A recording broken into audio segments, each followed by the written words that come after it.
Hi there, I'm Andy Robertson, and this is Family Gamer TV.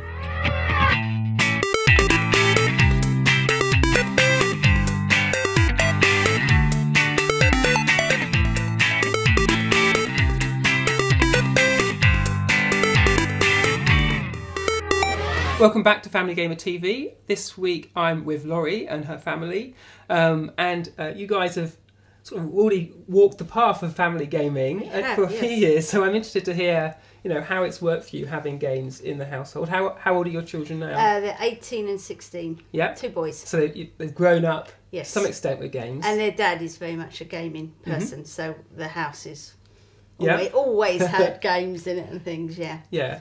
As they were growing up, what sort of age did you get them started, or did they start wanting to play games? They were quite young, I think, because I remember I used to make them learn to touch type, and they had to do touch typing for 10 minutes before they go on to a game. And that was quite young. And that's something that we do quite a bit in our family. Is we'll use the games as a bit of an incentive. So it's like, well, if you do your homework, then you get a bit of extra game time, and we usually try and keep the games to the weekend.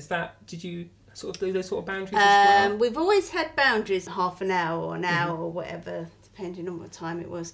But now that's all gone out the window. Is there that age where they set their own boundaries? We still did do it up until a couple of years ago, I think.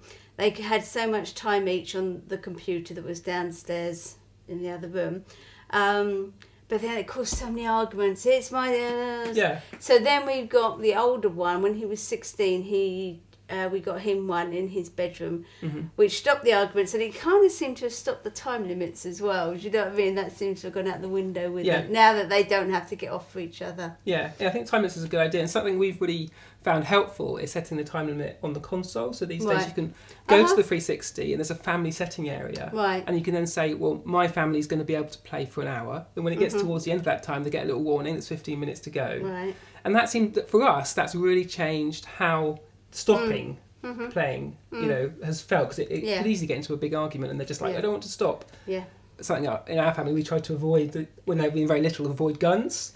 And so we had sort of blanket rule like, well, you can't play any games with guns in, and you don't have toys with guns in, but that very rule means that anything they pick up becomes a gun. There's not a lot you can do about it. And, and there's always when they're around other people's houses as well, isn't there? So you can't be there all the time. So and there's some experiences that I like the idea. I'm interested to know how you've handled this, where maybe there's a film that their friends are going to watch. I prefer them watching it with us as a family first. So that we're around and we can, and then if they've watched it with us, then to think, well, that's fine. And you can talk about it or whatever as well. That's what I always used to do. Used to use it as a springboard for talking if anything, Now, something I think I quite like about the way you seem to be playing games at the moment is that Ryan and Alex don't have games up in their bedroom. This is something I'm really keen on, is to say, can we keep our games in our family, in the family space? Generally, we didn't want anything upstairs in the bedroom. The eldest boy now, he's 18, he's got a computer up in his bedroom.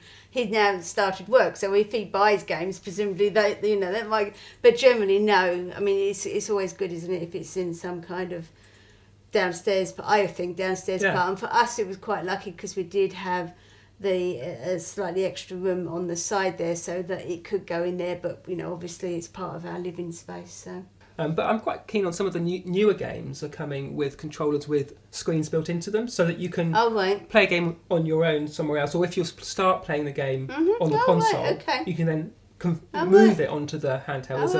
The Wii U has this feature where you're playing the game. This is the follow-up for the Wii. So you're playing the game on the Wii.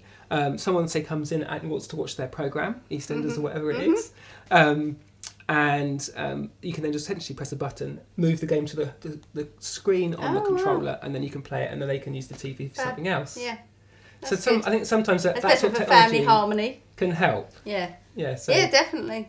Now, but you've played some games yourself, I think. I do. Over the years, I heard you're quite keen on the DS. I do like the DS now. Like if the news is on, or very rarely there's a programme actually worth watching 100%, is it? So I'd often use the DS, and I use the DS on trains and car journeys and things like that. So the way you're talking about that, it's almost like the consoles behave like a magazine or a book, where you've got way. Something open. I can't read a book and have the telly on and concentrate on both quite. I do tend to, I know like multitasking, or it's not it's multi-leisure, because, I don't want to sit and just watch the television unless, something very specific. But if it's, how documentaries now, they're an hour long, and really there should only be 20 minutes or half an hour. Yeah, they're just padding it out. Yeah. So then, just sitting like where you are now with the DS, or sitting here with the DS, it just doesn't seem such a waste of time then. And so what are the sorts of games you play while you're watching? I would say I like brain training. And brain trainer, was it more brain trainer? But actually it seems to have got, I really like the one that you're supposed to relax on. I can't remember what it's called. So is that one of the games on the brain training? It's one of the games on the brain training, and it's and it kind of stacks up and builds up, and you get a higher score. So it's like, it is actually more of a game than the brain training, where you have to stack up and get so many colours and all that kind of stuff. So the brain training games were made quite popular when the DS first came out, because they were really the first time you had a game that was aimed not just at kids but at grown-ups. And the DS came along, and this brain training game with it, and suddenly it had a series of activities that were not only sort of quite good for sort of your mental reflexes, and there were sort of various either skill-based challenges or memory challenges, weren't there?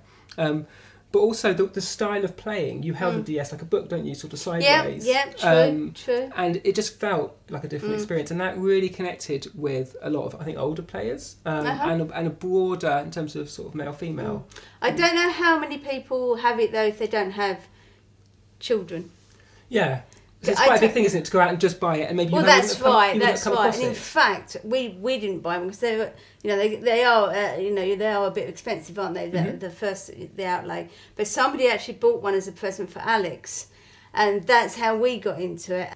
Now, it sounds like you've just played just a few games on the DS, rather than, because a typical behaviour of most gamers is that they'll play a game, they avidly finish it, and then they go on to the next one. They have a huge library, but the sense I get from you is that you found sort of 3 or 4 that you really like, and you're just playing those. That's right. I mean, there's the one that my boys say I would like. What's the name? Professor Layton game. And I haven't even picked it up, and they go, "Oh, you really like this, Mum." I don't know why I haven't.